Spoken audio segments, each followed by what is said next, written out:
कि जिनके लाशों पर पग धरकर आजादी भारत में आई, वो अब तक है खाना बदोश, गम की काली आंधी छाई। हिंदू के नाते उनका दुख कहने में तुम्हें लाज है आती, तो सीमा के उस पार चलो सभ्यता जहां कुचली जाती। मेरे भाई, हम लोग पढ़ाई की एज से प्रौढ़ावस्था में आ गए, आप लोगों को अंदर बाहर कोर्ट कचहरी का चक्कर काटते देखते हुए, और फिर 2014 के बाद की पर्ची हमारे नाम की फाड़ रहे हैं कि वो सुख खोजे भौतिकता में, मदिरा में, मांस की बोटी में, ये भस्म रमाए अपने तन पर खुश हैं सिर्फ लंगोटी में, कि चमन को सींचने में पत्तियां कुछ गिर रही होंगी। यही इल्जाम हम पर लग रहा है बेवफाई का, मगर कलियों को जिसने रौंद डाला अपने हाथों से, वही दावा करे हैं अब चमन की रहनुमाई का। जब मैं उस दिन अपना वक्तव्य दे रहा था, तो समाप्त होते समय माननीय गृह मंत्री जी ने आदेश दिया था कि जो संख्या मैंने अप्रॉक्सीमेट बताई थी उसको थोड़ा सुधार कर दे। तो आज मैं बताना चाहता हूं, पिछले लोकसभा में सबसे बड़ी जीत असम की धुबरी सीट पर 10,12,476 वोट से हुई थी, और जहां सबसे बड़ा डेमोग्राफिक चेंज हुआ है। परंतु इस सुधार के साथ मैं कुछ निखार या विकार भी बताना चाहता हूं। मैं बताना चाहता हूं, पिछला लोकसभा चुनाव एकमात्र चुनाव था भारत के इतिहास का जहां बांग्लादेश के अखबार में इनकी पार्टी के एक बड़े नेता ने, डेली स्टार अखबार का नाम है, जिसमें आर्टिकल लिखा जिसका नाम था मोदी हैज टू गो। मैं पूछना चाहता हूं कांग्रेस के नेताओं को, बांग्लादेश के अखबार में यह लिखने की आवश्यकता क्यों पड़ी मोदी हैज टू गो, और इसका और जीत का क्या कनेक्शन है, यह मैं प्रबुद्ध सांसदों के विवेक के ऊपर छोड़ता हूं। और मैं दूसरी बात कहना चाहता हूं, यह चिंता सिर्फ हमारी नहीं थी सभापति महोदय। मैं एक वाक्य कोट करना चाहता हूं, और वाक्य है, the infiltration has become a disaster now. I have both the Bangladeshi and Indian voter list. This is a very serious matter. I would like to know when it would be discussed in the House. Sir, आपको पता है किसने बोला था? ममता बनर्जी 4 अगस्त 2005 इसी भारत की संसद में बोला गया। अब बताइए, तब ये कहते थे और आज ये कर रहे हैं। इसे कहते हैं कि देख तेरे संसार की हालत क्या हो गई भगवान, कितना बदल गया इंसान। अब मैं ये भी कहना चाहता हूं, इसी भाव के अनुसार जो पूरे संसद का विचार था, जब माननीय गृह मंत्री जी सीए का विचार प्रस्ताव लाए, तो उस समय पूरे देश में शाहीन बाग बनाने का प्रयास किया गया और नाना प्रकार के आरोप प्रत्यारोप लगाए गए कि अमुक को क्यों नहीं दिया जा रहा है, दूसरे को क्यों नहीं दिया जा रहा है। तो मैं बताना चाहता हूं, जो लोग हमसे उस समय पूछते थे कि सीए का लेजिस्लेशन जो होम मिनिस्ट्री लाई थी उसमें परसिक्यूशन क्यों नहीं दिख रहा था, तो मैं उनसे कहना चाहता हूं, अब तो कम से कम बांग्लादेश की घटनाओं के बाद माफी मांगनी चाहिए कि परसिक्यूशन नहीं दिखाई पड़ रहा था जिन लोगों को। उनके लिए मैं अटल जी की कविता की वो पंक्ति कोट करना चाहता हूं कि जिनके लाशों पर पग धरकर आजादी भारत में आई, वो अब तक है खाना बदोश, गम की काली आंधी छाई। हिंदू के नाते उनका दुख कहने में तुम्हें लाज है आती, तो सीमा के उस पार चलो सभ्यता जहां कुचली जाती।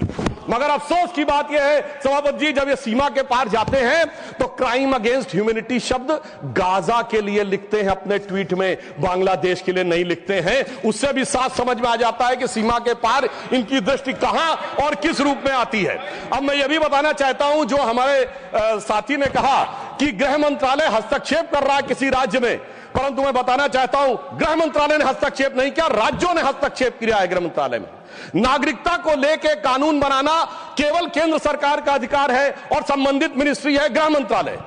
और जब नागरिकता को लेकर सीए कानून बना तो एक नहीं अनेक राज्य विधानसभाओं ने उसके विरुद्ध प्रस्ताव पारित किया।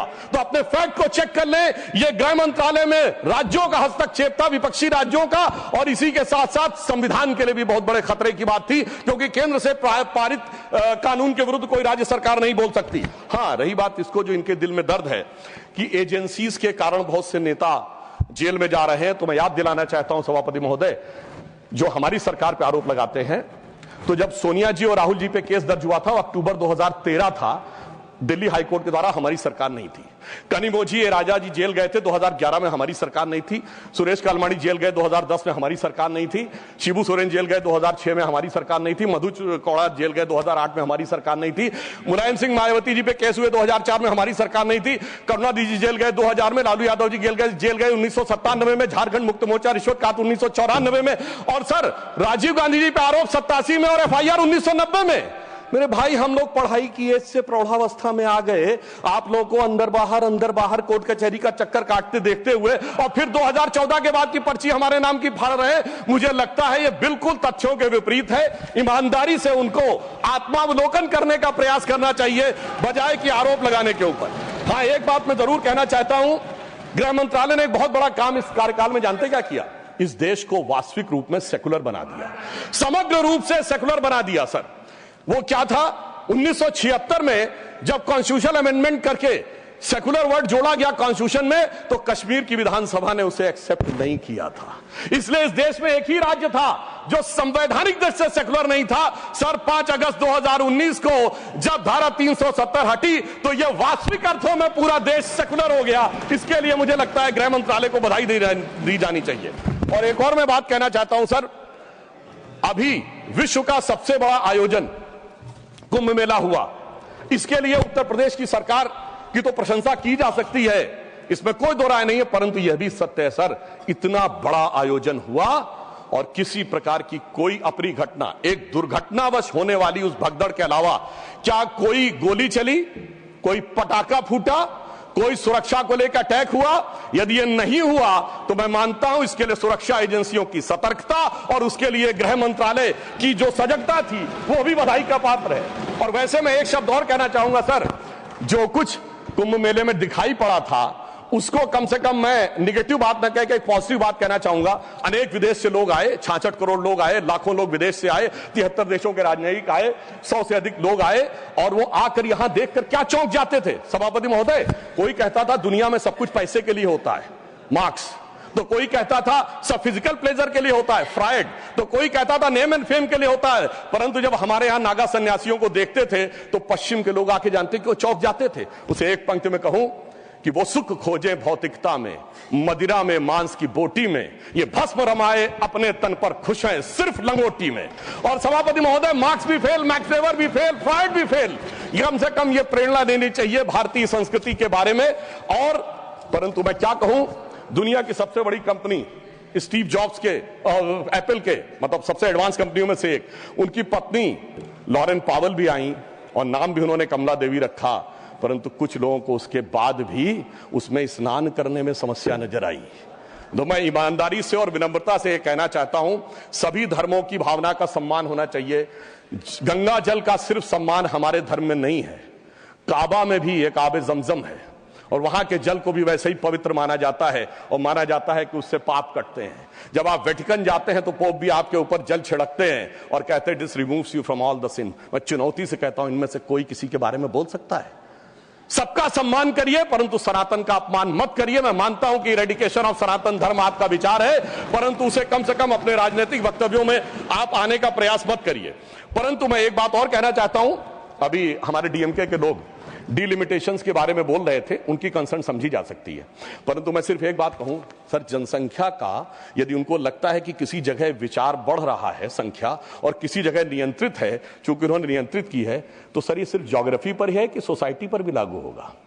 अगर किसी समूह ने, धार्मिक समूह या मजहबी समूह की जनसंख्या बढ़ी है और दूसरे ने नियंत्रित किया है, सर वहां पर तो नहीं चर्चा होनी चाहिए, सिर्फ ज्योग्राफी पे होनी चाहिए, सोसाइटी पे नहीं होनी चाहिए। और मैं ईमानदारी से कहना चाहता हूं, यदि विचार जनसंख्या नियंत्रण का कानून लाने का समर्थन करिए, तो मुझे लगता है इस विषय के ऊपर ईमानदारी से काम करने का प्रयास करना चाहिए। अब मैं एक और बात कहना चाह रहा हूं सर, टैक्स कहना चाह रहा हूं कि राज्यों का समन्वय भी केंद्र सरकार के गृह मंत्रालय के अंडर में आता है, परंतु राज्यों का समन्वय का विषय दोनों तरफ से होता है। राज्यों के ऊपर भी दायित्व है समन्वय का और केंद्र के ऊपर भी दायित्व है।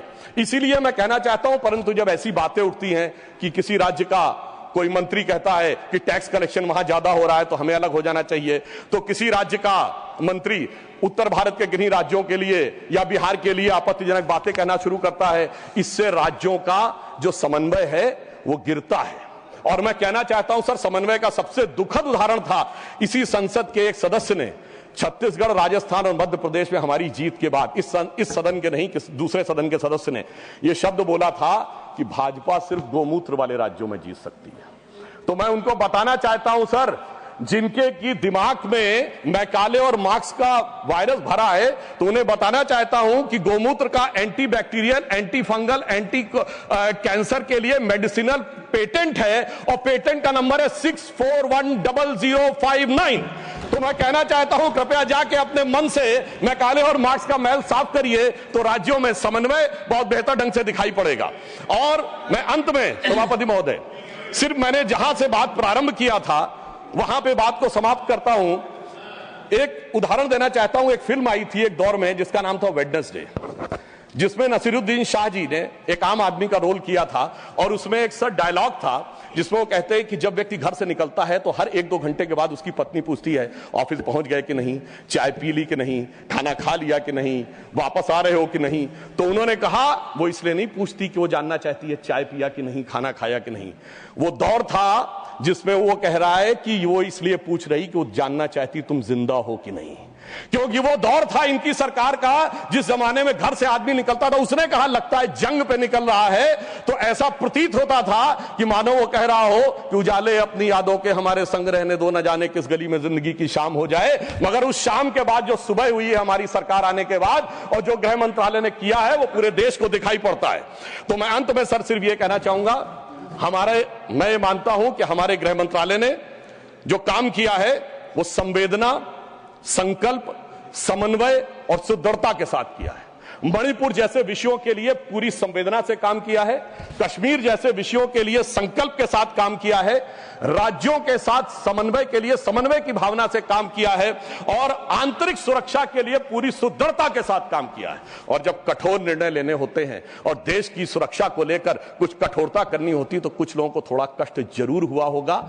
उनके प्रति संवेदना व्यक्त करते हुए मैं कहना चाहूंगा, मगर उनको कहने का हक नहीं है जिनके जमाने में तबाही का मंजर दिखा था। तो मैं माननीय गृह मंत्री जी की तरफ से और अपनी सरकार की तरफ से, माननीय प्रधानमंत्री जी की तरफ से सिर्फ एक पंक्ति कह के बात समाप्त करना चाहूंगा कि चमन को सींचने में पत्तियां कुछ गिर रही होंगी, यही इल्जाम हम पर लग रहा है बेवफाई का, मगर कलियों को जिसने रौंद डाला अपने हाथों से वही दावा करे हैं चमन की रहनुमाई का।